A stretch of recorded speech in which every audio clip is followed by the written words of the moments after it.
I'd like to welcome everyone to the meeting this evening and watching on television for the April 19th City of Lebanon Plan Commission. First off, I'd like to announce that items D and E, the 451 North Lebanon Street, has been tabled until the May 17th Plan Commission meeting. So if you're here for that, it's not going to happen until May 17th. Okay? So I don't want somebody to stay here. You're more than welcome to stay if you like. But those last two items are going to be tabled till then. Okay? Okay. Call the meeting to order. And Kelly, would you read the roll call, please? Okay. Allie Mullen. Here. Ashley Paddock. Absent. John Lassley. Here. Kevin Krulik. Here. Keith Campbell. Here. Jeremy Lawler. Absent. Brian Tandy. Here. Dan Bayshore. Here. Lori Gross. Here. Okay. Need a motion to approve the minutes. All of you seen the minutes? Make a motion, we approve the minutes. I'll second. We have a motion and a second. All in favor, say aye. Aye. Aye. All opposed, same sign. Okay, the minutes have been approved. Any old business? I don't know of any. Ben? Okay. First item of business tonight is docket number 2115. Brian Stump, representing 11th Street Development, requesting rezoning from SF2 Single Family 2 to Planned Unit Development for a proposed new residential development. The property is located at an estimated addresses of 1000 South Coon Street and 1050 West Noble Street. Brad? All right, we're having a little bit of a technical difficulty that I've never seen before with my computer. It's got to be something new each time. So it's connecting to my information, but it's saying it's a guest contributor and not my account. So I'm not sure what's going to work. So at least the applicant, when he comes up, he does have a presentation on my desktop, so he'll be able to go through the details. So I'll just quick throw a few things up on the overhead since the computer's not connecting to my information. I'll talk a little bit about a background on how we got to this point with the project that's being proposed here, and then go through some of the details of the overall project, and then I'll let the applicant go through even more details as it relates to that. So, okay. Let me first find kind of the overall site area so you can get a better idea. It's already connected to the...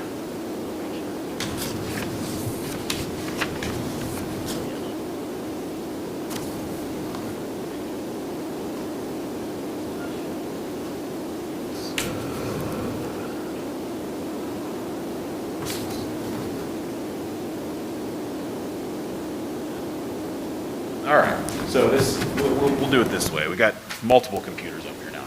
So this kind of gives you an idea of the project area here.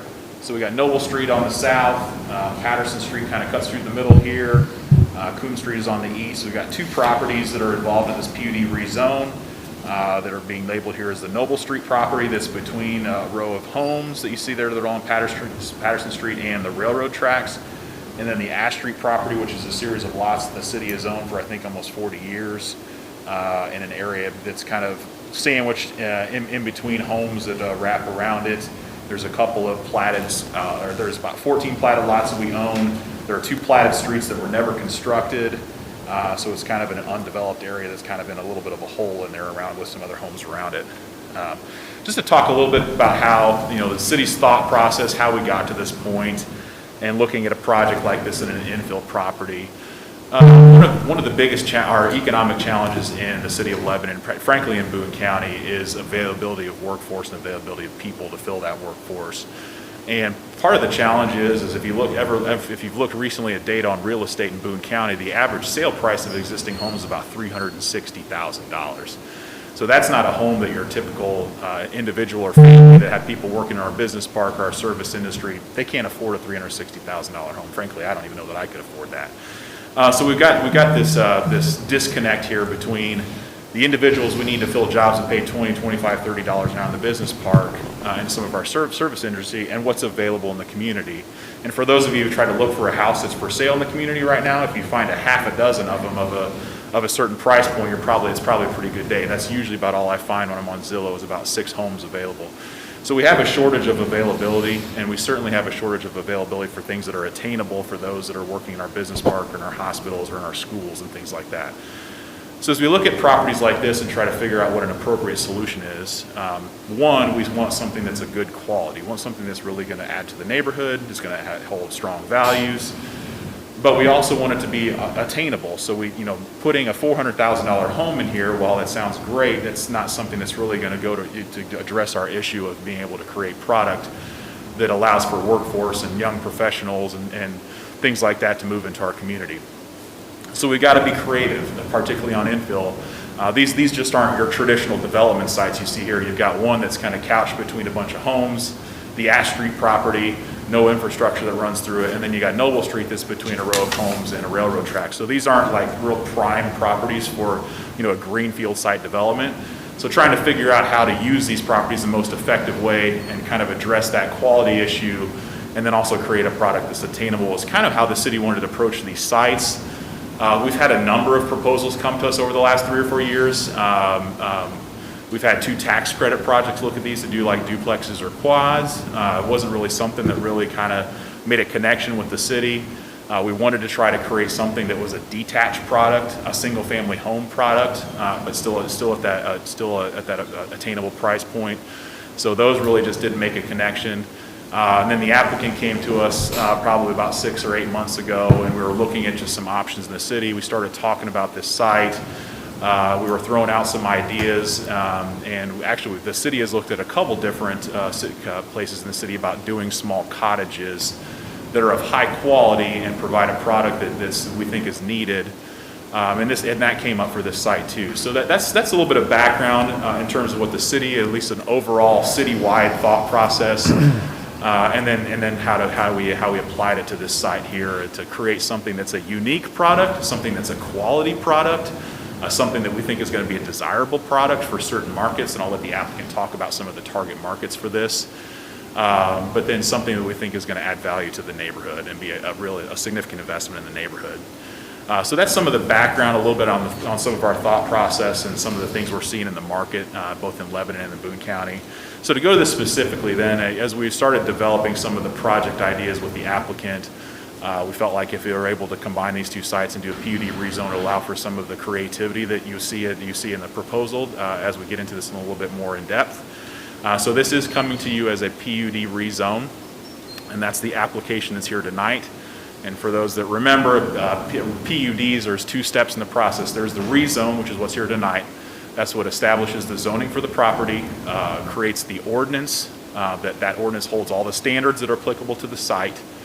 And then that rezone then will be before you tonight for consideration and a recommendation. That recommendation will then be passed along to the council, and then the council will be the ones responsible ultimately for adopting the PUD rezone and ordinance. So after tonight, depends on what the recommendation is, that will go to the council. The first reading of that ordinance will be at their next meeting, which is next Monday night, the 26th.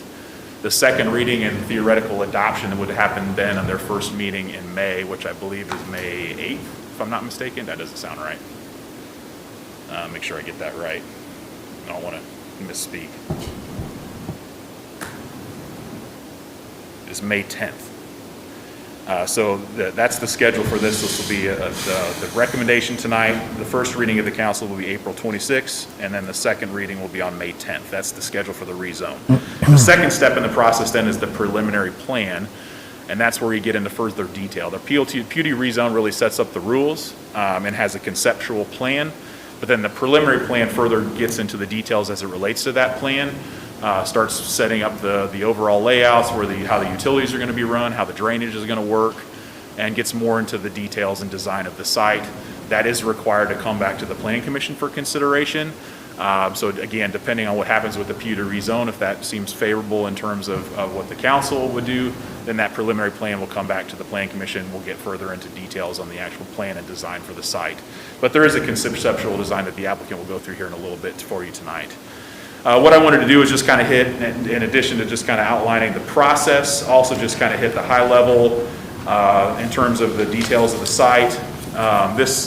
In terms of the rezone, there is an underlying zoning district that sets up the uses that are permitted. And so in this case, the property would be rezoned to both properties would be rezoned to SF3 as the underlying zoning district that sets up the uses. And then the ordinance overlays that and then sets up the specific standards relating to each one of the products. And again, we have two product types here. If we can bring back this screen. There are the cottage subdistrict. Actually, I'll just go back to that site. The cottage subdistrict, which is on the Ash Street property, and then the single-family subdistrict, which is on the Noble Street property. So there's two different product types, two different subdistricts here, and then standards that are associated with each one of them. So that's what I'll kind of go through here a little bit. In terms of the Noble PUD, the cottages are typically, they're a detached product that will be for rent. There are 2 to 3 bedrooms. All the parking is provided along the main street that goes through it. Let me see if I can get the overall concept for you so you can kind of get an idea. Here you go. So the idea here is that the Ash Street extended will extend through. All the parking that's required will kind of in common along the street. All the cottages front around some sort of common space that's also providing some stormwater detention and stormwater. It'll convey it to the proper stormwater channels. So the overall concept here is little 2 to 3 bedroom condos. They're all fronting around a common courtyard area, and all their parking is kind of along the street, along Ash Street. They are the rules that they've set up in here would require 2 spaces per cottage. So we are making sure there's at least 2 parking spaces for each cottage out here. This concept may not have the exact number there, but that is the rule. So when they get into preliminary plan phase, they'll have to make sure they've accommodated all the parking requirements. So that kind of gives you a little bit of an idea of the overall concept there. And again, the applicant will go into much further detail. I have outlined some of the standards as it relates to both the cottages and the single family product. The cottage in terms of minimum lot areas, the minimum total living area is 750 square feet. I think these all average about 800 to 1,000 square feet. They are a detached product, so it is a single family product, detached product as opposed to duplexes or other apartments. This is proposed to be upwards of 30 units here as the maximum dwell units. The one thing, again, we looked at in terms of deciding what units were appropriate. As you can see here, just to the west, there's a series of duplexes that run along that street. Not that that's the primary product type, but that is one of the product types in the area. So if you look at what a duplex is on 14 lots, that'd be 28 units. So this, while it's a different configuration, it's an altogether different in terms of number of units as if you were just putting duplexes on each one of those lots. So it's roughly comparable to what theoretically might be constructed there if it follows the same development pattern of some of the other structures in the area. So similar density there. Walking through then the single family product. Again, I don't want to steal all of the applicant's thunder, but I'll just give you some of the overview here. This would be a cul-de-sac that would enter off of Noble Street to the south. You've got a series of lots. I think there's 54 total lots. And when you get to the end of the cul-de-sac, there will be a common area that's provided to the neighbors, and then all the detention will be in kind of this odd-shaped area that's the far north part of the property. This is actually over detention for the site because it also provides some detention for the cottage subdistrict as well. So you see here, these are a series of homes. These are narrow lots. It's intended to be a narrow lot development. The lots are 25 feet wide. The houses are about 20 feet wide. So these are a narrow home, again, trying to create a unique product that has an attainable price point. Again, I'll let the applicant go into some of those details, but the lot sizes are all 25 feet wide. They have setbacks of 5 feet, so there will be 10 feet separation between the homes. They do have a single car garage and then a driveway space large enough for a second car, so there is parking for 2 cars on each lot. And then they've also accommodated some on-street parking for guests if they were to come to this neighborhood. Again, the minimum total living area here is about 1,100 square feet per house, and then they range up from there in terms of the size. In terms of the architecture, I haven't shown many of the images, but just to give you an idea what some of the architecture proposed, it is a high level of architecture, kind of a craftsman style architecture to these homes. Carry a variety of colors, a variety of materials. something that really is a relatively attractive front to them, and the standards in the ordinance reflect that as well in terms of making sure that the quality we see here in the concepts is also written into the rules, so we can make sure that we are able to enforce those as we move forward.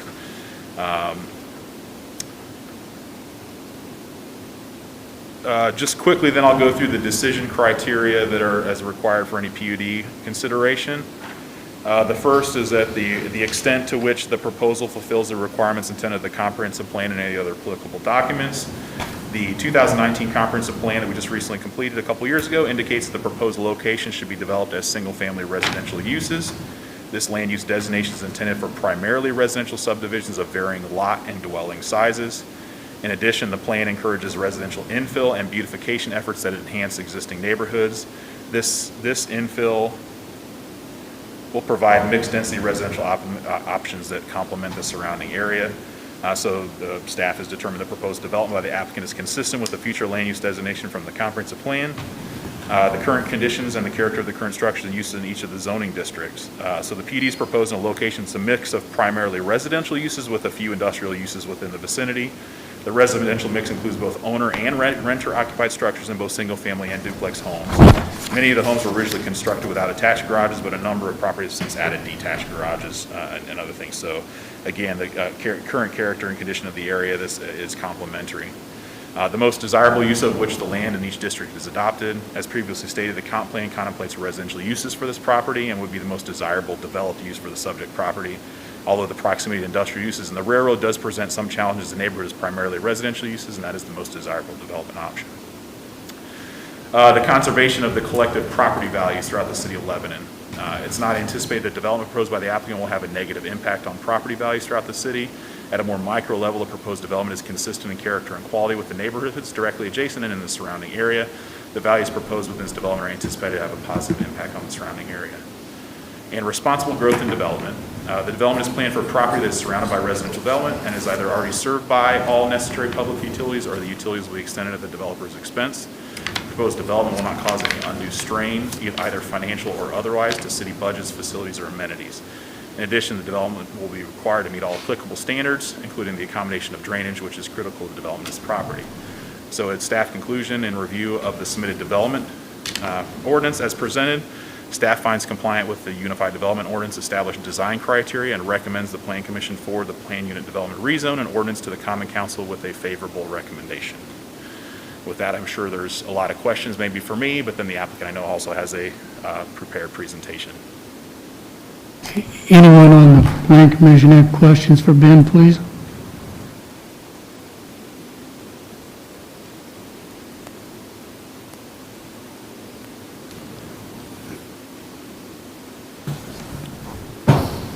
Yeah, you have a question? Not at this time. Okay.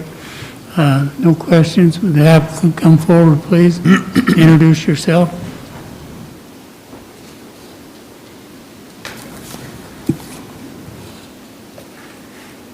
Good evening, I'm Brian Stumpf with 11th Street Development.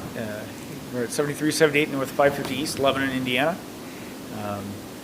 And really happy to have the opportunity to present these projects tonight. Let me get this up on the screen.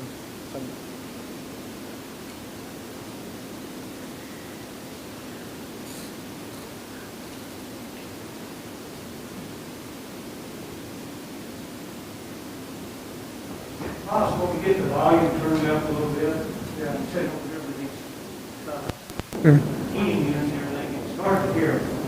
And I'll make sure I speak clearly into the microphone.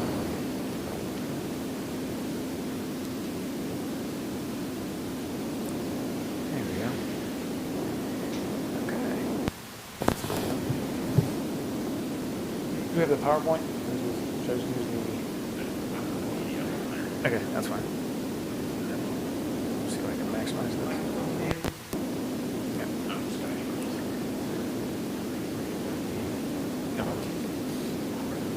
Yep. Okay, so this evening we're here to talk about the Noble PUD. We're really excited about this opportunity. First, before we jump into the details of the site, I just want to give you a little background on 11th Street and the stumps. There we go. Some of you may know us, or I know some of you know us, some of you do not. We're the big red van. That if it's not the carpet guy, it's probably us. We've got 10 kids and have been here, Boone County residents, for over 15 years. We're members of Lebanon Bible Baptist Church here in town and have been very involved with 4-H. Lebanon's our community. My daughters have worked at Starbucks, have probably served you coffee. My son is at Pizza Hut and probably been your server. And my son's Hunter's played with football with Lebanon Youth Football, and we'll be back for baseball. So as far as 11th Street, so our company does a variety of things. My background is in landscape architecture, urban planning, and being a real estate broker. Our focus is really on communities, creating great communities. And whether that's through my past and working with Estridge Homes and doing a lot of development for them, or projects that we've done. What you see on the screen is our most 11th Street project, which is Suffolk at Oak Manor in Westfield, that had some narrow lot homes and some townhomes in it. But our focus is really on community and how these elements come together to really strengthen the community. As Ben mentioned, the Ash Street property is surrounded by single-family homes, pretty much on all sides. The Noble Street property is really in this transition from industrial to the railroad tracks to the single-family homes along Patterson. And then we've got the interstate to the southwest. So being a planner, first thing I look at is what does the comprehensive plan say and for the area. And it was pretty clear that the plan is looking for single-family homes, single-family residential. Really took that to be detached residential. There was some interest in putting townhomes on the Noble Street site, and I said, no, that doesn't fit. But we knew we needed to be a little creative. We know that there is a need for residential infill development. The plan also talks about utilizing vacant and taking advantage of vacant and underutilized properties in a way that complements the surrounding neighborhood. And our goal is that with these developments that we absolutely are helping out the surrounding neighborhood. And finally, providing a diverse range of housing options for first-time buyers, repeat buyers, and renters. And that's why we looked at the mix between the two portions of this PUD. It's been touched upon a bit. There clearly is a need for housing. Nationally and locally, there's a shortage of housing. The need for quality rentals that are well-maintained and attainable housing is very evident. And this is personal. I'm trying to get my mother-in-law up here into Lebanon. I've got 2 daughters that live here in town that we're trying to find them a place, and it's tough. It's tough to find them rental places. Even trying to buy, we've been tracking homes and working with a local realtor that's helping us. The average days on market for 2021 has been 6. That's how long single-family homes have been available. It's a definite need.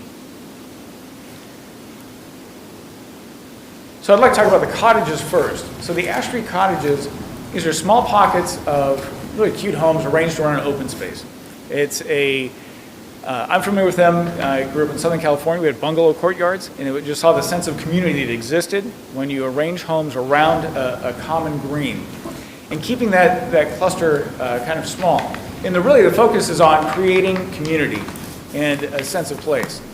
So very first thing we did in looking at the cottages is, well, what inspires us? Here's our inspiration board and the elements that come together. And you'll see here, the cottages are clustered around a common area. You've got your public space here with the central common area, and then this semi-public space of the front porch, which is key for that interaction between residents. And then the private areas of the house itself. You'll notice that there is a repetition of both styles, and in this case here, even the same elevation, but breaking that up with color and creating that interest with color and texture.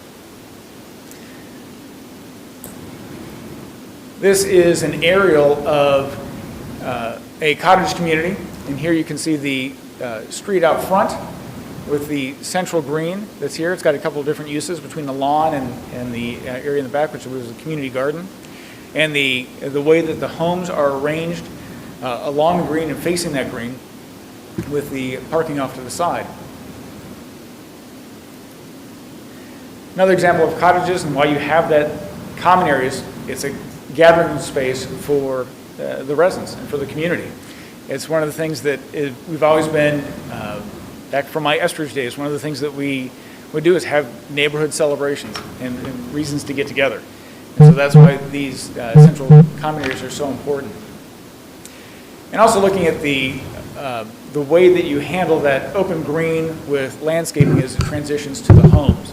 As a way of kind of identifying where that private space begins.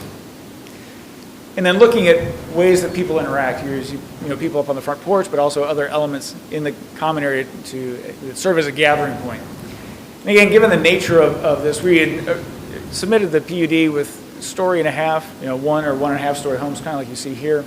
I really think that we're going to end up being at 1-story houses, and I'll show you those here in a minute. The way that the site is arranged is around really 3, or as I joke, 3.5 greens. We'll start on the south side. So this area here, we've got this central green with a community gathering space. This is probably where we'll have our mailbox, pickup, and some other places for people to get together. And all these homes fronting on that green. We go across the street, we've got this other green here that runs north-south with the homes facing it. And then to the east, we have this other larger green. And we'll do different elements to the program, whether it be a gazebo or some sort of gathering point in each of these areas.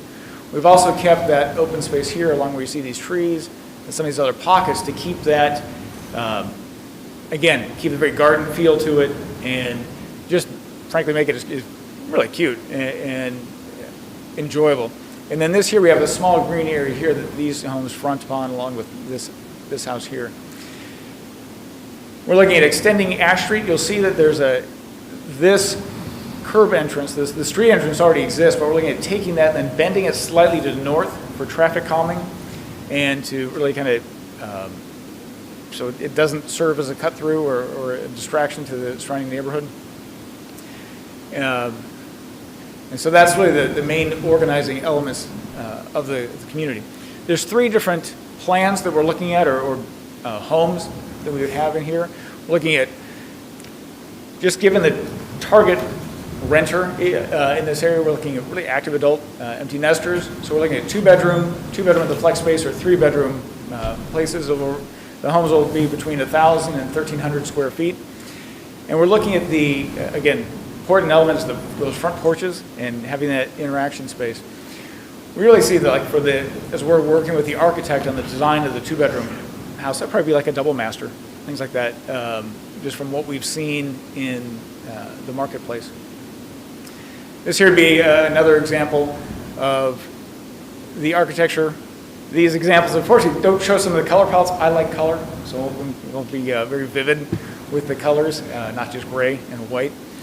And I see just the design of the house and the amenities in the neighborhood really lend themselves mainly to empty nesters and probably single professionals or young couples. I expect the kid count in the neighborhood to be pretty much 0 here at the cottages.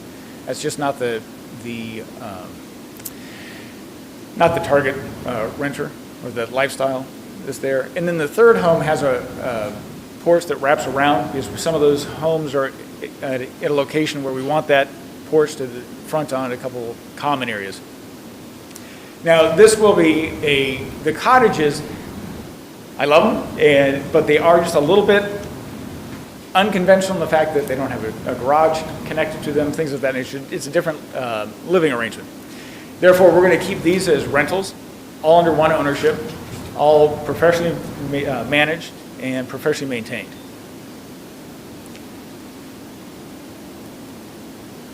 For the Noble Street homes, out of the conversation about the cottages came the idea of, well, how do we address how do we have the opportunity for attainable housing? And with this piece of property being located between the industrial and the train tracks and the single-family homes on Patterson, and really because of that odd configuration to the north, our entrance is forced to be on Noble Street, which actually works out quite well because it allows the residents to either go out west over to 32 or to the east down to 39 to Lebanon Street. Our goal is to look at how do we hit that price point, because this can be very difficult with housing prices as they are today. And this is where we came up with the concept for narrow lot homes. So these homes, as Ben mentioned, would be narrow, but they'll be in groups of 6, and we'll zoom into that here in just a minute. But they'll be in groups of 6 with common areas in between. As you'll see, we'll have landscaping things in that common area, so it really keeps that scale down, and you don't have this long streetscape of just homes fronting along the side. All the fences will be, all the yards will be fenced, and we are looking at having the HOA will actually maintain from fence to fence along the streetscape. So we've got constant and continual maintenance there. And then at the north end, we'll have a community gathering area, just for, again, place for the community together. Our original submittal up at this northern part on Patterson had some duplexes. Those have been removed so that area can remain open space and that we have more than enough land to serve as detention should we need it, because we're looking at having this property be able to over-detain for the cottages. And just, I always like to make sure we have more than enough stormwater.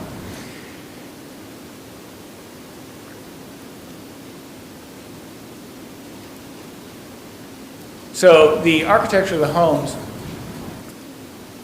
we've got, these are the front elevations, working with the architect.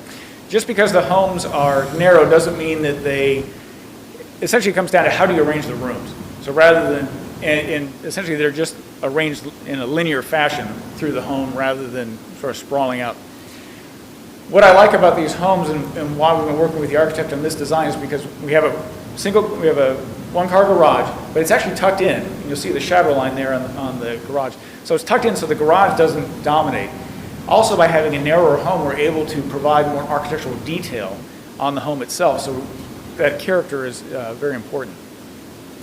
These would be for sale. We're looking at 1,300 to 1,600 square foot homes, 2 and 3 bedroom homes with a price range between $180,000 and $225,000. Our goal is to, we're doing our best to try and keep that at an average of $200,000.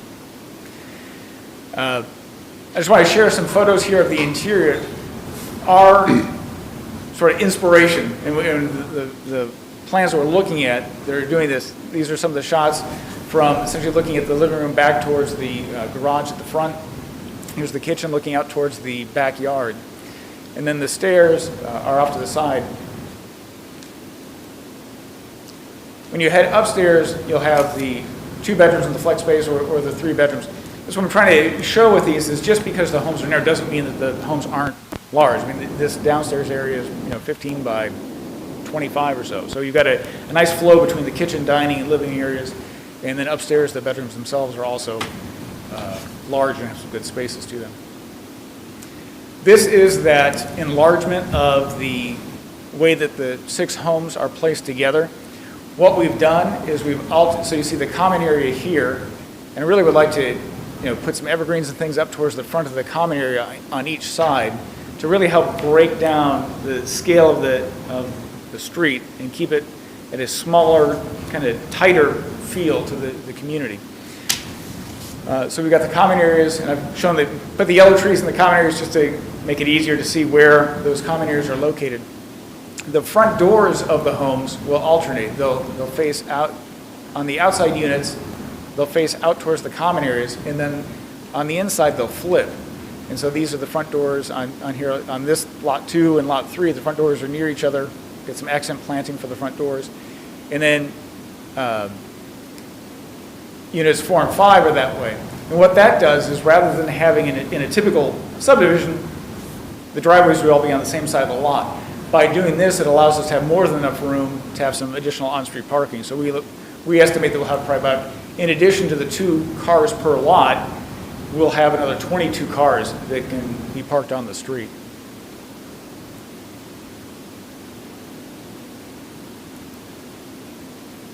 So this here is, I had the architect draw an elevation of what the streetscape looks like. So this is to scale, except for the trees. The architect gives me a hard time about being a landscape architect and the need to have big trees. He's like, Brian, they can't see my beautiful buildings if I put big trees in here. But this is to give you an idea of the spacing and how those 6 homes work together, and then the planting that happens in the common area, so you break up that streetscape and create that smaller sense of community. As I mentioned earlier, all the homes will be fenced. We'll have a homeowner association that will maintain the front yard, so everything from the fence to fence and the streetscape in between will be maintained by the homeowner association, so the neighborhood always looks good. And again, that'll be professionally managed. And with that, I am available for any questions that you may have. Thank you. Anyone on the Plan Commission have a question for the applicant? Yeah, I got a question. The open space to the north, will there be any amenities in there, or will it just be green space? We'll have that red asterisk that you saw on Yeah. to the west side of the cul-de-sac. That's where that gathering space will be. The other open space will be dry detention. So it'll be dry, but we're going to keep that available for, it'll essentially be an open area, but we won't have any facilities in there, just so that we've got room for stormwater. Okay. Question. Maintenance is for the front, correct? Does it also include the common fence that everybody in the neighborhood's gonna have? Yeah, so when it comes to the fencing, Yes. the homeowners will be responsible, the fence will be installed with the house. Right. The homeowners will be responsible for the house, just like they'll be responsible for the exterior maintenance of the house. But the HOA, the way the covenants will be written is the HOA will have the right but not the obligation to do any repairs to the fence. So they can enforce maintenance of the fence. Okay. I know with that being, because all of a sudden the zoning gets changed for this, because all of a sudden now there's a common fence, which Lebanon doesn't usually have anymore. I know because of some other issues, but don't need to go into that, so I'm just wondering how that's something I just have reservations with at the moment. I'm just not sure about that one. So, like I said, I have rental properties myself, and I know that's become an issue once in a while.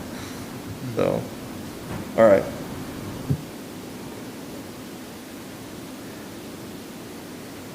Any other questions from the board?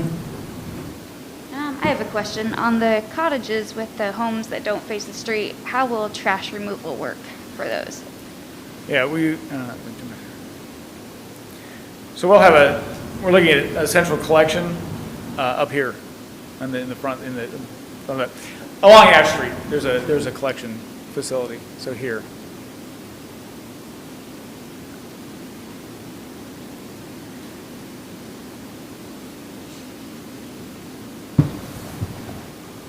Any other questions from the board? Another question. From the garage is going to be the one-car garage, standard size, 16 feet. How deep? Yeah, I think we're 20 to 22 feet, Okay. because we want to make, 'Cause I'm looking, seeing there's not a lot of storage built into the houses themselves either, so I'm going like, okay, so are they going to use the garage for storage and park in the street and on the driveway, or? yeah, and we're aware of that, that's why we'll have, we're looking at they'll be at least 20 feet deep, if not. Right, at least for one car put in that Yeah. driveway, right, okay.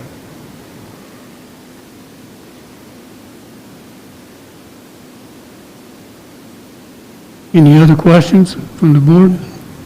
If not, I'll open up the public hearing. At this time, you need to, if you want to speak, you have to come to the podium, and you have to identify yourself and address, and you'll have 3 minutes to speak. And I also would request that you don't repeat what somebody else has already said, so we don't become redundant, so everybody has a chance to speak, okay? So if you want to come up first, and then when he's finished, somebody else can stand up and go. Identify yourself and your address, please. My name is Tom Valbrick, lifelong resident of Lebanon, Boone County. Couple of questions about I'm going to call it the Noble Street project. The entrance to that project was off of Noble Street going north into a cul-de-sac and turn and come back out. for those who've lived in that area or traveled in that area, traveling either east or west on Noble Street at the railroad viaduct, very dangerous intersection. If you've ever driven through there, you can't see oncoming traffic coming at you or going away from you. I did a quick search, average household in Indiana in 2010 was 2.75 people. In 2020, it was 3.14. So at 50 homes, or whatever you want to call those, in there, you're looking at about 150 people, if they're that average, and that means about 60 of them are children. My concern is what will be done for that entrance to make it safe. It's not safe now just going down Noble Street. You add another intersection into there, it's going to be even worse. Second question is, the street showed to be down the middle of the two properties. Is there curb cuts? Is there sidewalks in this area? Because I mean, I did a quick look. That property from the railroad track to the back of those homes on Noble Street didn't seem very wide. I don't know what the average width of a street is. You folks know better than I do. Time you add a curb cut and a sidewalk or two, you're looking at pretty small areas. So those are questions that I have concerned about. Also, second concern is what is being considered by the utilities, since we're now going to be adding 50 and 30, 80 plus residents in a very small area. I've lived in that area, I've returned to that area for past 6 years and have suffered electrical losses through storms and things like that. Are we going to be adding more power in that area? Is it already considered? That's something to think about. Where will the water run off to? I know that Noble Street had a runoff pond, but the cottages, I didn't see one if there was one in there. The sewers are already taxed pretty well in that area, so these are my concerns being a resident. I'm 2 blocks away from the cottages and 3.5 blocks away from the Noble Street area. So those are just some of my concerns I would like you to consider or maybe just think about prior to passing any kind of a ordinance. I'm not against something, I just want to know that we have concerns in this area, both electrical, safety for the current residents and all future residents. That's all I have at this time. All right, thank you. Thank you. Anyone else like to come and speak? Here we go. Yeah, my name's Ron Klein, and I live at 814 South Coombe Street there. Been there since '79. And when we bought the 2 lots there to build, grass was about this high. It wasn't taken care of. We proceeded to clean things up. I bought 5 lots behind me, cleaned that up. There was anything but the kitchen sink was in that grass field. Nobody took care of it. It wasn't enforced to take care of. Since then, it's been cleaned up, it's been taken care of. So what I'm wondering is, why wasn't Walnut Street considered on this improvement? I know I've got lots there and everything, and that's a big slam to not put both streets in. Now you're putting one in on Ash Street, dumping anywhere from 30 to 60 plus cars in that area. I mean, people, if they're married, they could have 2 cars. There's not enough parking and all that. Another thing is the drainage. Last Tuesday, the Parks Department was mowing that area, and in the middle of it, there was water standing. There's trouble in that area with water. Yes, there is some surface drain, but the subsurface drainage hasn't been taken care of, probably because there's been no infrastructure. The city, these lots was donated to the city back in the 80s sometime, and they've sit on them all this time that could have been developed when things was a lot cheaper. Granted, I looked at that back in early 80, and it was about $650 a foot to put in infrastructure, which is about $400,000 going from east to west on that. Never happened. I mentioned it to a few of the people. It just went on over their heads. taking those 14 lots and putting in 31 rental units is kind of a slap in the face to the neighbors in Sunset Park Addition. You know, he talked about people getting together and everything. Yeah, if you bunch of homes like this together, yeah, you'll get together, maybe. But most generally, in my 40-some years living there, people pretty well stated their same. Yeah, we do say hi and pass, things like that. But as far as getting together, it just doesn't quite happen that way. So in that cottage area, is there going to be a holding pond? From my understanding, from the last couple of developers that looked into this, the elevation of the sewage might need a pumping station, from what I understand, to get things out. I don't have any trouble with that. But these rentals, are they ADA compliant? People, if they're saying they're going to be older folks in there, you know, are they going to want to walk from the street parking back 200 feet to their cottage in bad weather? They can't get to them. Otherwise, they'll walk. Along that way, if nothing happens to Walnut Street, what kind of buffer is going to be put in, keeping people off of my property? That's been a big issue I've had a lot of times. People come over there and think, well, hey, this is a nice place to sit down and everything. You know, next thing you know, there's trash on there I got to pick up. Somewhere along the way, we planted trees. I had kids come in back there and rip a limb off of a tree, and it took care of my Bradford pear tree. Things like that. With this rental, Your time is up. doggone, Keith. I'm sorry, but Well, you know how I feel. I feel I know. common sense went out the door and dollars and cents is taken over. That's not right. okay, thank you. Next, please. You lady, you next, you'd like to come? Yes.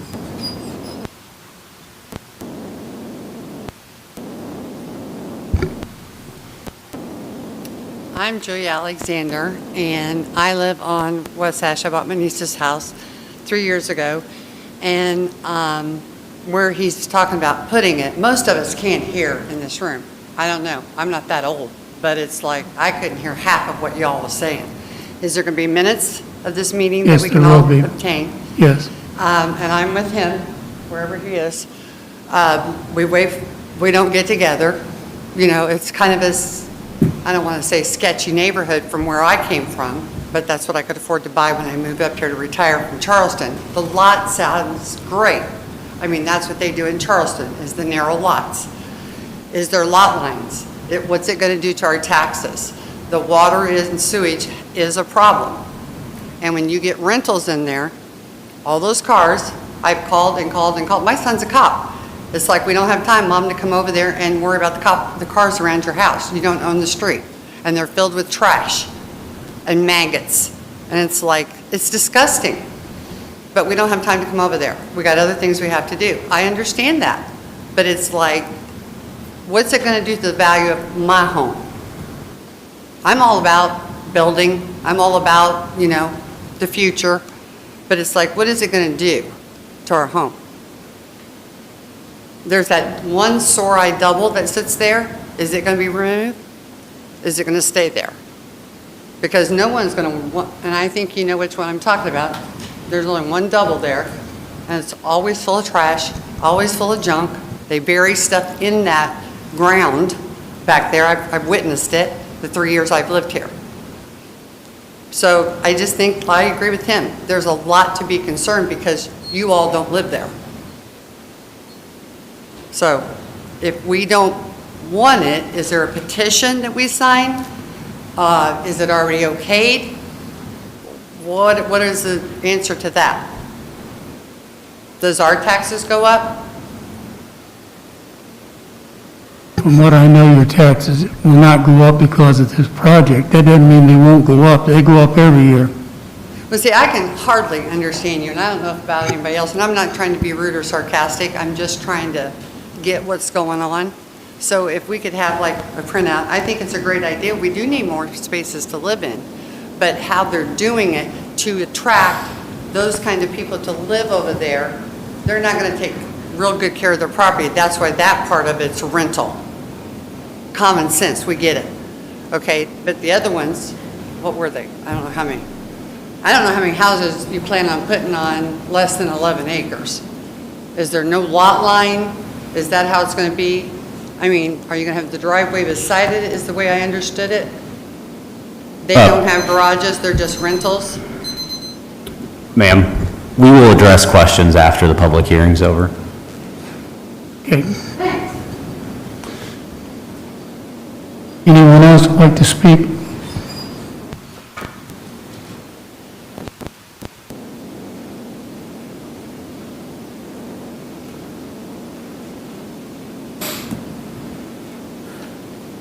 My name is Brian Benton. I have lived at 806 South Patterson for 38 years, and that's on the west side of Patterson Street, which butts up against the Noble Street property. I have enjoyed privacy in my backyard for that entire time.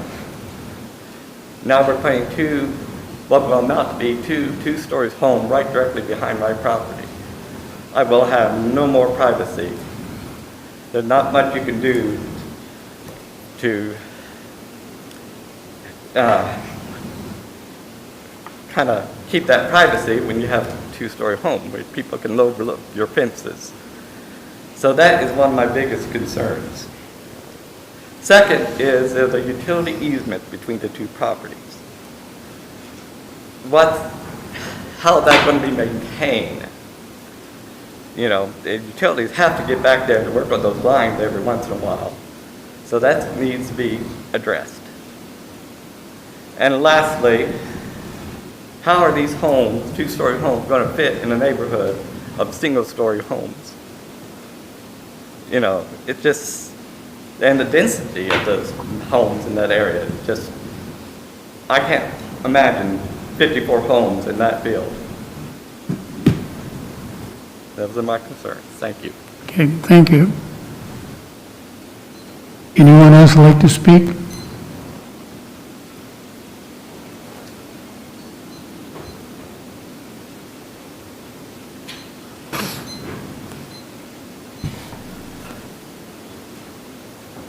Good evening.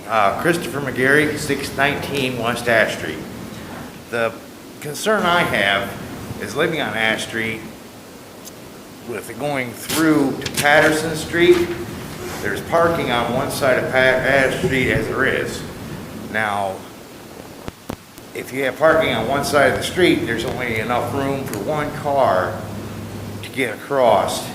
The other car has to wait, you know, is there going to still be parking on Ash Street, is what I'm asking.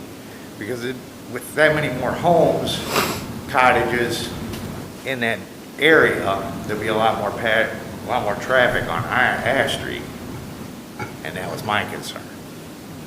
I'm all for the plan. It sounds like a good plan, but that's going to put a lot more traffic on Ash Street, and with parking on one side of the street, I don't see how that's going to work too good. But that's all I had. Okay. Thank you. Thank you.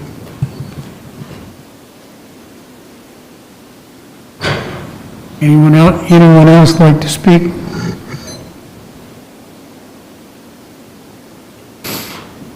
Not seeing any more, we'll close the public hearing.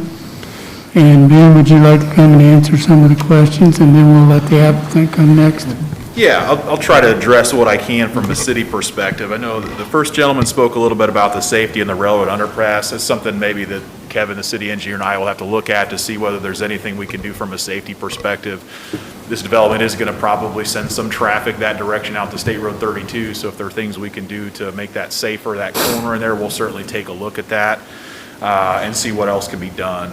There was a mention about sidewalks. There will definitely be sidewalks within the development area along the streets.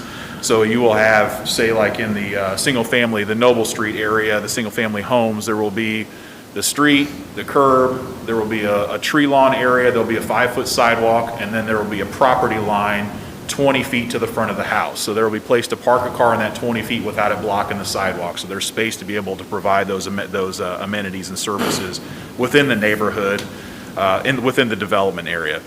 Another question about utility capacity, and actually we had to do quite a bit of work related here because the area that serves these two lots does not have a lot of capacity, but there is another sanitary line that runs down Noble Street that actually has capacity in it that's separate from the collection system that serves these sites. So these developments will actually have to be redirected, the sanitary to that other sanitary line that actually runs along Noble Street, so it's not putting any more capacity into the existing system that serves this area. And there's plenty of capacity within that sanitary line to serve this development. I think my understanding is there's something like the capacity for additional 300 homes, or actually more than that, but well over 300 homes in that other sanitary sewer. So these 80 or so lots there'll be no issue. So we are actually redirecting the sanitary sewer to another sanitary line to make sure we're not putting any more utility capacity onto the existing system in this area, because it is an issue in that area. So we're making sure to get those utilities from somewhere where there is capacity. I think there were some questions about parking. Again, for the single-family homes, there's a space in the garage, there's a space in the driveway, and then there's as many as 22 spaces will be provided on street to try to address the parking needs. For the cottages, the rule suggests that the ordinance suggests that there would be 2 spaces provided for each unit. So if it's 30 units or whatever the number ends up being, there'd be 60 spaces provided for those cottages. So that actually meets our standard for the ordinance in terms of required parking. Drainage was a question, and this is one that we get this question a lot. So essentially when they design this, they're going to have to design it such that all the water that's created by this site is collected within the site. It can't run off to neighboring properties. So any water that's generated by the site is collected within the site. It's released to appropriate detention areas and then released at an acceptable rate into the storm sewer system. So it won't be water draining off this site into neighboring properties. They're required to collect it. And the way the cottage development is designed, it will collect it in those common areas. And then from those common areas, it will take it to the acceptable areas over on the west side of the road where they have those dry detention areas. So all the water from each site is going to be collected within the site. It's going to take it to an acceptable area and release it into the storm sewer. So that's something that's every development's required. We have a lengthy stormwater drainage ordinance that sets up the standards related to that to make sure that it's not causing any undue strain to neighboring properties. There's a gentleman that was concerned about 2-story homes and privacy. All I can say is the zoning allows for a 2-story home now, but that's not something any different than somebody could already be constructing out there. So yeah, I certainly understand the 2-story home and privacy, but the rules, the ordinance suggests that a 2-story home could be constructed now. So he's not asking for something that's in addition to what the ordinance already allows there.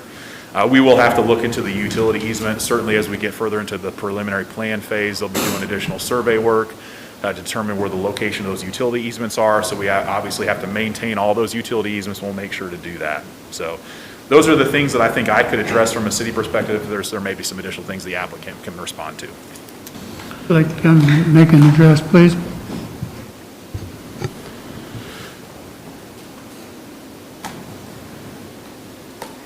Thank you. Let's see, touch on some of these items. So yes, we're looking at, we will be meeting all the city's requirements and standards for development, sidewalks, curbs, utilities, things of that nature has been mentioned. How we're handling the sanitary system and the stormwater.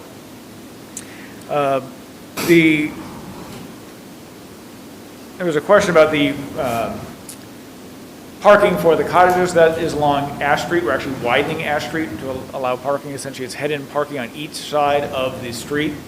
And it's part of the reason we put the little jog in the street to slow things down so that we can pull and have that configuration for parking that keeps the parking focused right along the street, and then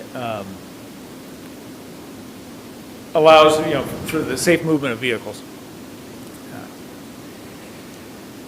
The question came up about the utility easements, or how is that interface between the existing homes on Patterson and the Noble Street site. There's overhead power lines that come through. We'll actually be putting a fence in along that eastern property line to provide and maintain that privacy. And then, of course, we have the setbacks. The rear yard setbacks plus the homes aren't that deep. So there'll be some space there between the homes and the property line in the backyards of the homes. I think that addresses it. Thank you.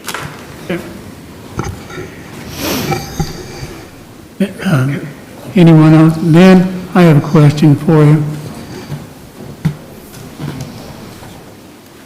And I'm not so sure you'll have the answer, but Okay, I'll give it a shot. as far as tax implications, what would that be to the homeowners around it? This development in itself is not going to change the tax rate or assessed value of their homes directly. I don't know whether the concern is that it's going to raise taxes or whether it's going to hurt the property values. I think the values of these structures are going to be complementary, if not higher, than what the average assessed value is in the area. So it's not going to necessarily hurt the values because there actually be higher values being added to the area with a significant investment. So it wouldn't do that. In terms of the taxes paid by the development, the rentals will pay the 2%, rather than 1% that the owner occupied would, so they will be paying more taxes as it relates to that. But I don't see any significant impact to any of the surrounding assessed values or taxes. Obviously, assessed values are going up already anyway, but I don't see this development having any significant impact on that assessed value or making any differences in terms of the trends, in terms of those increasing. So I'm not sure if the concern is whether it's going to hurt the property values or increase their taxes. It's not necessarily going to directly affect their taxes and tax rates. But we can certainly, if there's any further questions they have, I'll be around after the meeting. We can certainly address some of those other questions too, if make sure we're answering them appropriately. But I don't see this having a direct impact on the taxes they pay. Okay. Thank you. Keith, I got a Yeah. question. Go ahead. So this will come back before us once they do all the planning and actually have the drawing Yeah. and so forth. And I mean, right now, all we're doing is just changing We're just making it zoning. as a PUD, that's all. because I mean, I'll be honest, I have a lot of issues. But at this point, I mean, it's just a zoning Right, at this point, correct? right. So it'd be a rezone, but keep in mind, the ordinance does set up standards in terms of house Right. size, lot size, et cetera. So the preliminary plan, when it comes back, some of the details will be associated with the ordinance as it's written. But then obviously further details, placement of trees, et cetera, we'll get into more detail with the preliminary plan. That'll have the drainage in much further detail, the lot layouts, et cetera. We'll have much more detail when we get to the preliminary plan place. So this is just the rezone to PUD. This is related to the ordinance that sets up the standards for the PUD. This will then go to the council, a couple meetings, and then the preliminary plan will come back at some point after that. We'll have much more detail on the plan itself. Thank you.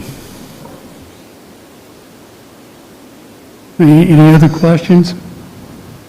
Yeah, I got a question for the developer. Right, okay. Someone made a comment about the type of people that might live here. Do you have an estimated price point of these cottages? Yeah, so the cottages will be rentals. We're looking at again, we got 2 to 3 bedroom units. So we're looking at the rent range being between probably $1,300 to $1,375 a month. Okay, thank you.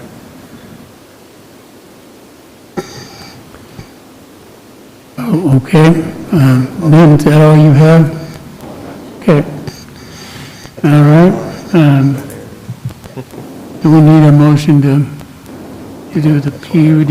You want to talk about that? Yeah, maybe so again, just a reminder that the Plan Commission is providing a recommendation on the application. So this would be Plan Commission either providing a positive recommendation or a negative recommendation, forwarding that recommendation to the council. On the PUD district, right? Would you like to read it? Do you have it? On the ordinance. Yeah. Tonight, we're looking for a recommendation on the PUD rezone, as well as ordinance number 2021, blank number that will be filled in later, the Noble PUD District, an ordinance of the Common Council of the City of Lebanon, Boone County, Indiana, amending ordinance number 07-16, the Unified Development Ordinance of the City of Lebanon, Indiana.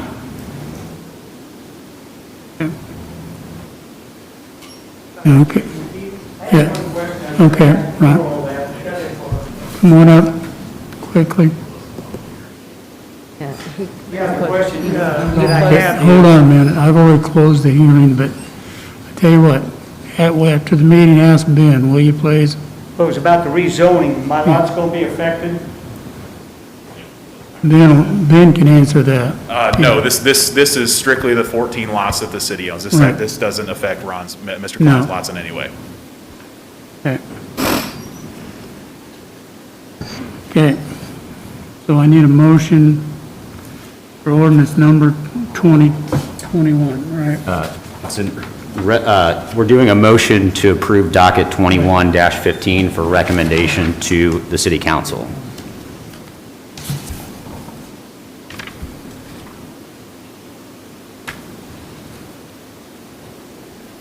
So I would say the verbiage is you're forwarding this to the council with a either favorable or unfavorable Right. recommendation. That would be the verbiage we'd be looking for. Ordinance there number 21, For the PUD 2015. rezoning ordinance. I would make a motion to send 21-15, the plan unit rezone and ordinance to the common council with a favorable recommendation. Okay. we have a I'll motion second. In a second. Okay. Kelly, would you read the roll, please? John Lastly, No. Dan Bayshore, No. Kevin Krulik, Yes. Keith Campbell, Yes? Brian Tandy, Yes. Lori Gross. Yes. Ellie Mullen. Yes.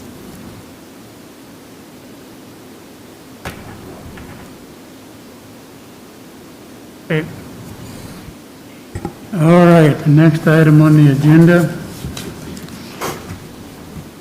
will be docket number 21-16. The NRP group requesting annexation of 19 acres into the corporate city limits of Lebanon. The property is located at estimated address 2800 North State Road 39. Ben? All right, just a quick reminder of how these annexation processes work. So we receive a petition for annexation in our office. There's a multiple step process to this as well, like the last application. It starts with a public hearing here at the Plan Commission. What the Plan Commission does is review the annexation, the area based on the comprehensive plan, determine a recommendation on zoning for that property if and or when it's annexed, and then forwards that recommendation to the council. The council would then adopt the annexation ordinance and the zoning at the same time. So that's the step that we're seeing here tonight is that you will be looking at this property, making a recommendation on the zoning for that property if and or when it is annexed. So just to give you a little bit of an overview. Oh, we lost the connection. Gotta wake the computer up again. It sat there idle for too long.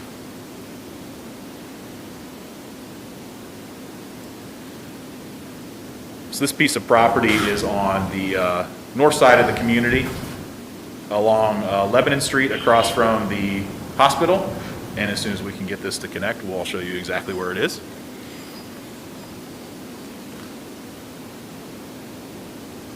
All right. So this gives you the general area. As you can see, just at the very bottom right of this, you can see the entrance into the hospital. So it is directly across from there. To the south is an existing senior living development. You see Metal Wings kind of to the west and to the southwest. 300 North is adjacent on the north end of this property, and so this is the Brandenburg property that's under consideration for annexation. There is a conceptual plan that's being proposed for this site. So if you recall, if it's an annexation where there's no conceptual development proposed, typically we'd bring it in under kind of our general zoning classification of SF, single family. However, if there's a conceptual plan being proposed, the Plan Commission can consider an appropriate zoning related to that conceptual plan if it's an appropriate zoning. So I'll let the applicant talk a little bit about their concept for the site, but it would be additional senior multifamily housing that are being proposed for the site. That use is generally proposed within the multifamily zoning district. So that is the recommendation that staff has in terms of recommendation for zoning for the site is that it would be a multifamily zoning classification. Let me pull up the concept real quick so you can just kind of see that. I'll let the applicant So this is a very general conceptual plan that would show multifamily development here for seniors. It's going to be multiple phases. I'll let the applicant kind of talk about that just a little bit here. But the first phase would be out on Lebanon Street, and an additional phase would be back towards the west. We are recommending that the connection be made to Meadow Wings, where the stub street currently is located and was intended to be connected to this site back out to Lebanon Street. But you can see here, this is a private development. It's not a main thoroughfare through there. It's essentially making a connection through the parking areas for the multifamily. But again, in terms of what you're considering here tonight, we're not approving a plan for development. We're not approving what they're proposing.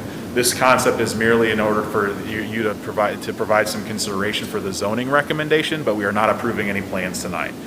So even what you see here may not be ultimately be what's proposed. They'll have to go through the development plan process just like every other development would once the annexation is approved. So again, the comprehensive plan, future land use map designates this area for residential land uses. That designation provides for primarily single-family detached housing, townhomes and duplexes, and multifamily housing at all levels of housing value. In this case, the development planner in the general vicinity of the annexation is single-family detached housing, duplexes, and senior living. So this is something that we feel like is comparable to the area and would justify the recommendation of multifamily zoning. So with that, planning staff recommends that the Plan Commission recommend the multifamily residential zoning classification to the Common Council for the proposed annexed territory. Be happy to answer any questions.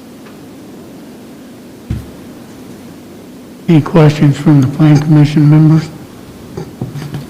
I know it's more of it's probably a state issue than anything, but I have a little bit of a concern as far as going from that entrance all the way right where the hospital is without a light or any type of, I guess, assistance getting across there. Do you have any issue been with that as far as in your eyes? This is something we'll have to work with the state on. I mean, they obviously have jurisdiction on the roadway, but figuring out how folks get across over to the hospital, we'll have to, between Kevin and I, work with the state to figure out what's most appropriate. A typical requirement maybe to, at the development plan level, would be to require a traffic impact study, and that's something that may make a recommendation there. But Ben's right, of course, we don't have control over the right-of-way there. Right. But we would typically require a traffic impact study and make development approvals contingent on those, obviously subject to NDOT requirements. Did I see correctly there's an entrance or an exit on 300, or am I incorrect? No, this development is all on the southern parcel this year, so at least what is being conceptually proposed now. So the annexation would include the property that goes up to 300, but the conceptual development does not address the property that's up on 300. A dumb question, I guess, is, comes down to it, and the state doesn't do anything as far as a light and so forth. Is it possible to reroute and go through 300, come off of 300 instead of putting two entrances, two exits right there on 39? At this point, the developer is not acquiring all the property. The Brandenburgs aren't selling them the entire piece that's being annexed. Okay. So at this point, it's not makes a sense. potential. However, at some point in the future, we would expect that there be some sort of connectivity to 300. Thank you. So what's going on right now is the whole parcel itself's being annexed in and rezoned, supposed to be rezoned multifamily. So, but the existing house on the north end of the property is staying right now. It is. But later on, it'll most very possibly could be just developed further up north. It could be, yeah. There's nothing proposed right now, but theoretically that could be development. They're just the developers. They're just wanting the availability to be able to, flexibility to do either. What you're saying, in other words, either kind of development since it's multifamily, correct? Yeah, the whole site's zone multifamily. Theoretically, the development could be on any portion of the parcel. Okay. Any other questions for Ben? If not, have the applicant come forward, please.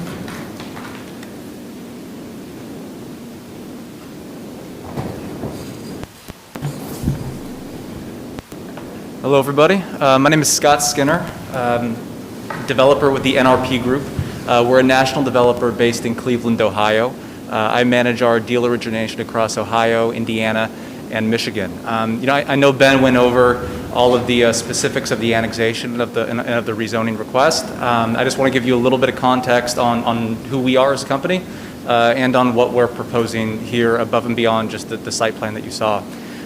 So we've been around since 1995. We started as a small single-family scattered home developer just based in Cleveland.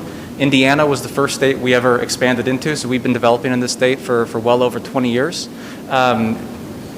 Fast forward to today, we are the largest affordable housing developer in the country and the 5th largest multifamily, that includes market rate, housing developer in the country. While we've grown a lot and while we're active in over 15 states, we manage 25,000 units nationally, and we develop 5,000 to 7,000 new units every single year. Our roots are really in working with municipalities and working with partners to develop homes people can be proud of regardless of income. And I'm actually representing both the NRP group and our partner on this project here today, which is a group called United Church Homes. UCH is a senior living provider. They're also based out of Ohio, but have a national presence, including a pretty large footprint here in Indiana. We will be co-developing the project and co-managing the project, and they themselves will be providing services to the seniors that live at this property. We've done 4 or 5 deals with United Church Homes and have been just incredibly happy with working with them with each and every one of those. So the proposal that you're seeing here today, is focused primarily on the annexation, but what we're proposing for this first phase is 2 buildings, each at 70 units of senior independent living housing. It's a mix of 1 and 2 bedroom housing, apartments, 3 stories. It's 60% 1 bedrooms and 40% 2 bedrooms. There's surface parking, well over the city requirements. I think we're at 1.4 spaces per unit. The 2 buildings, in addition to 1 standalone clubhouse, which is a space that we use to provide supportive services to our residents. So that could include things like exercise and yoga classes, healthy cooking demonstrations, art classes, and just social gathering space as well. This site being directly across the street from a hospital, being directly across the street from an assisted living facility, we think makes a lot of sense for senior housing. I should say as well, one of the buildings will be financed through an affordable housing tax credit program. So will be affordable senior housing, and one of the buildings will be true market rate, unrestricted senior housing. But both will be restricted to 55 plus individuals and couples. We're at the very beginning of this process, and like Ben mentioned, I imagine we'll be working together and talking, if this goes forward, talking quite a bit about the specific design and all of those things of the actual buildings. But, for the purposes of this, I will keep this short and sweet, and looking forward to any questions or comments that you all have. Anyone on the board have a question? Am I reading that right, that the ponds both ponds are 1.2 acres?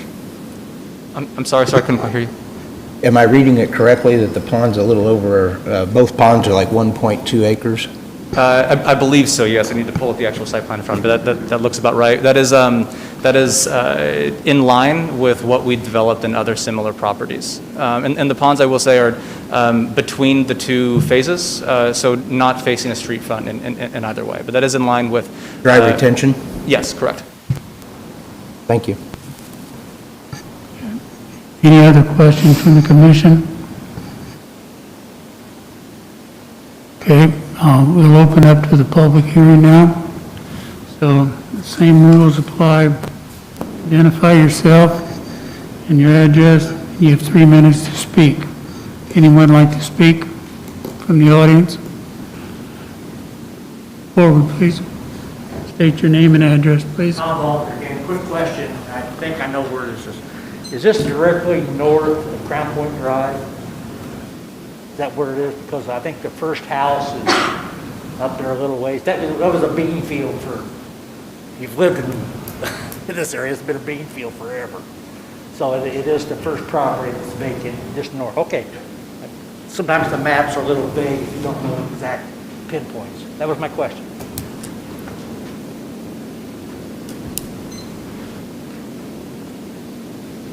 Any other questions that we have from the audience?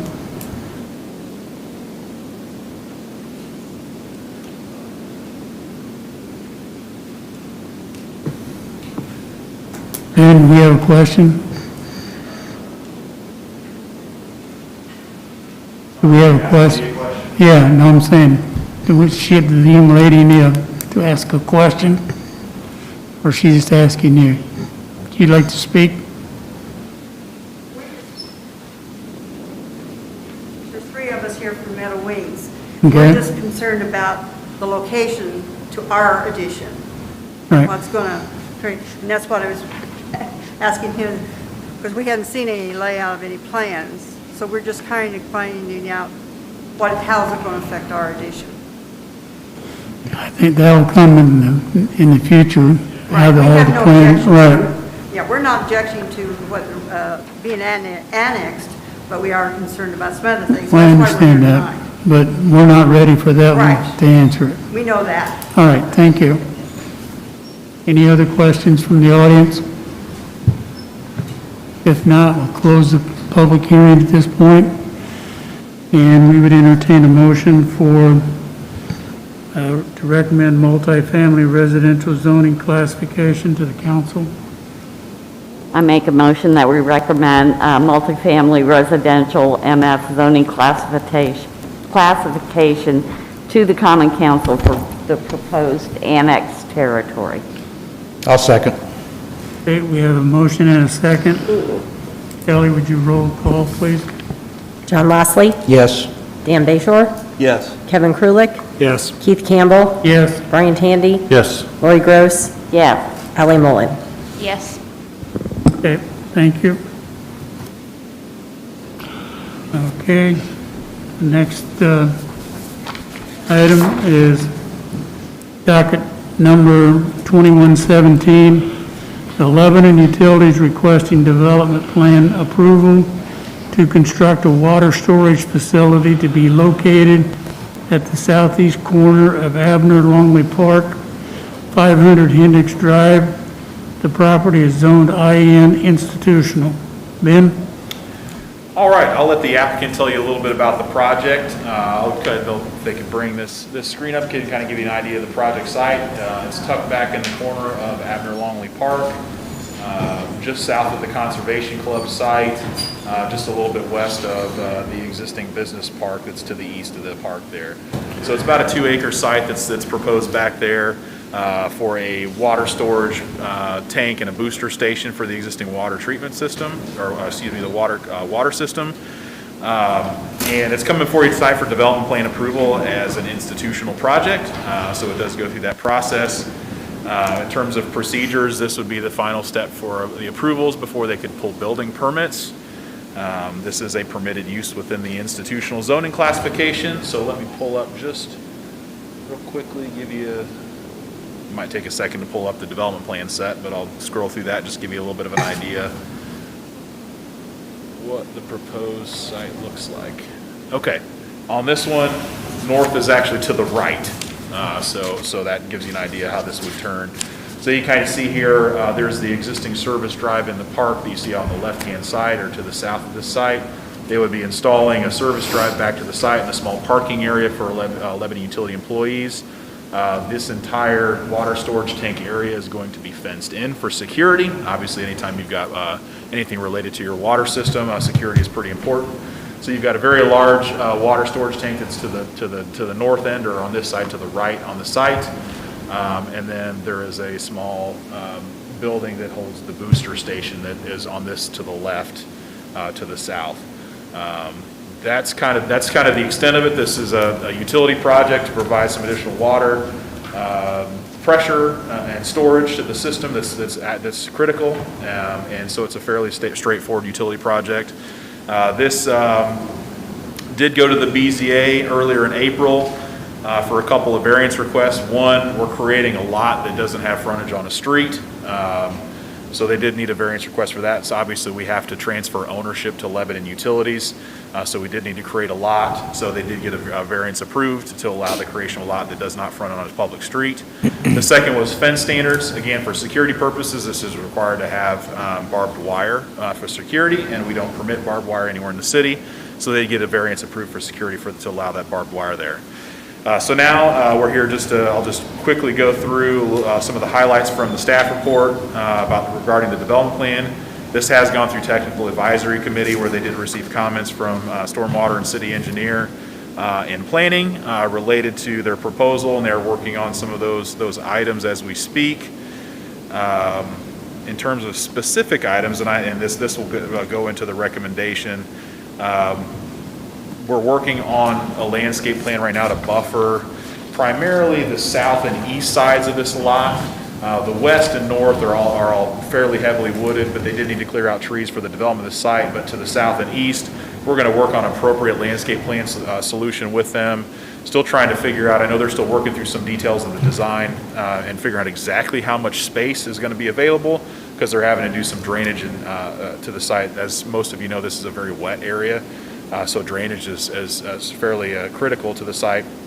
So they're still trying to figure out exactly what space they have available for landscaping based on the drainage that's going to be required. And so we've essentially, as one of the conditions of approval, is that they would work with staff to prepare a landscape buffer plan to adequately screen the site, and that'll still be based on some information that they're working to obtain. And the second is lighting. They're not to the level of design detail on this yet to have put together a lighting plan. So we'll just work with them to, if there's security lighting that's going to be needed, which I assume there is some, that we'll work on that lighting plan and make sure it meets all of the standards of the ordinance as it relates to lighting. Otherwise, they've gone through the technical advisory committee, and everything has been addressed as it relates to that. And staff has recommended approval of the development plan subject to these three conditions, and that is that the applicant adequately address any remaining technical advisory committee comments prior to receiving stormwater approval, or including stormwater approval prior to applying for any building permits or site improvements. Second was the landscape plan, that they'll work with staff to prepare a landscape buffer plan to adequately screen the east and south sides of the proposed site. And finally, the lighting plan that I mentioned, that they'll submit a lighting and photometric plan that meets all applicable UDO standards prior to installation of any lighting. With that, I'd be happy to answer any questions. Okay. Any questions from board members?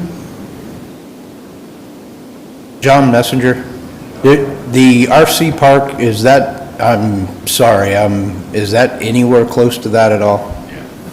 It's right around the corner, but working with the utilities, all that, they aren't going to touch it at all. It'll be fine. I've even talked to them. As much as that's growing, I mean, I just want to make sure that they... Yes, they'll be fine. I promise.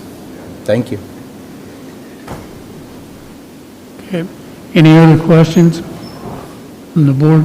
I had a question. Were there other sites considered before we decided to put it in a city park? Well, I see I'll let them talk about how they determine a location, but this is an area of the park that's not used right now, so it's tucked into the corner, but they also have to be within proximity of a water line they can get to, so they're looking at, I'm sure they've got a whole process they went through to determine an appropriate location and how to do that, but this was an underutilized area of the park. It's not affecting any of the amenities in the park, so it's something we're going to do a land swap with the utilities and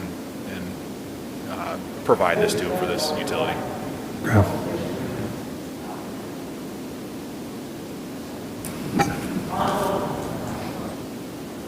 And then the other question is that they're going to take care of the water problem too, right?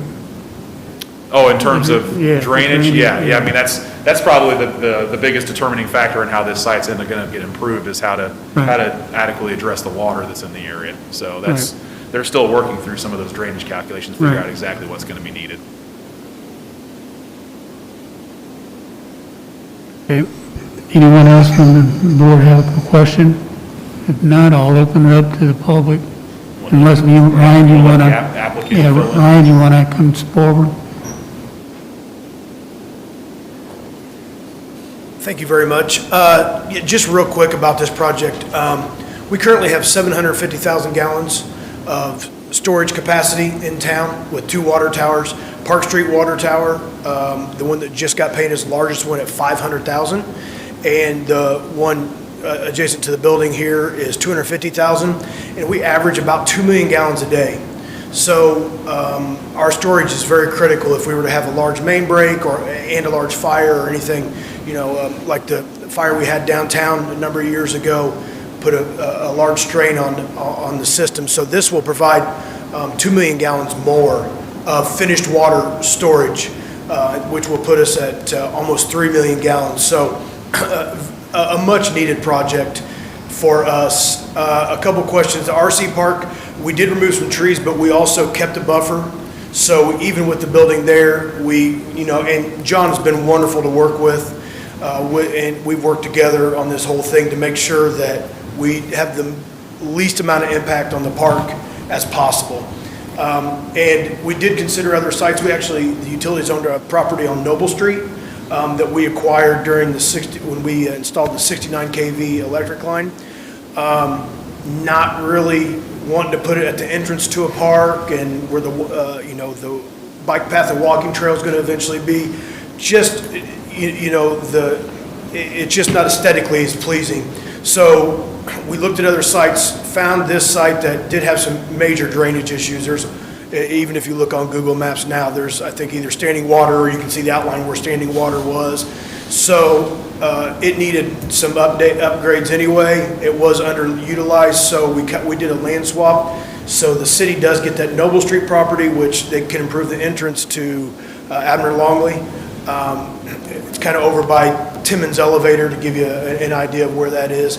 And then we can utilize this. And like I said, we will strive to have the least amount of impact as possible. We do, have to have fences with barbed wire, and that's per homeland security for any drinking water system. So, but we're working with the city on screening. We're working with the city on the tank's going to be a concrete tank, about 100-foot diameter and about 30 feet high. We didn't go with an elevated tower, so to offset that, that's why we're adding the pressure booster station, because with the lack of elevation, you lose pressure, so we can increase the pressure to what we want, and then we will have a small lab in there, which is critical for any testing on the south end, and to make sure that the water's okay after it comes into the storage tank. So that's kind of how we came to the decision on that, and I can answer any other questions that anybody might have on this project. So it actually won't be a tower per se, it's more of a concrete. Yeah, just like the pre-stressed concrete tank is exactly, yes, that's exactly what it's going to be. And it's kind of a nice design. It's actually going to be 2 million-gallon tanks in one container. So that way, when we have to take it down for maintenance or cleaning, we're not taking all 2 million gallons down. We can isolate 1 million and still have a full day supply when you add the towers in storage at all time, which is a big deal. Any other questions from the commission? Okay, I think that's it. Thank you. Thank you. We'll open up to the public now. Any questions from people in the audience? Not seeing anyone rushing to the microphone, so we'll close the public hearing then. Thank you. So we'll now need a motion here. I'll make a motion to approve the subject development plan contingent on completing any TAC issues and submitting a landscape plan. I'll second. And the lighting plan as well. And the lighting plan. There's an additional condition for the lighting plan approval. Oh. Right. Oh. There it is. I'll still second. Okay, we have a motion and a second. Roll call, please. John Lastly, Yes. Dan Bayshore, Yes. Kevin Krulik, Yes. Keith Campbell, Yes. Brian Tandy, Yes. Lori Gross, Yes. Ally Mullen. Yes.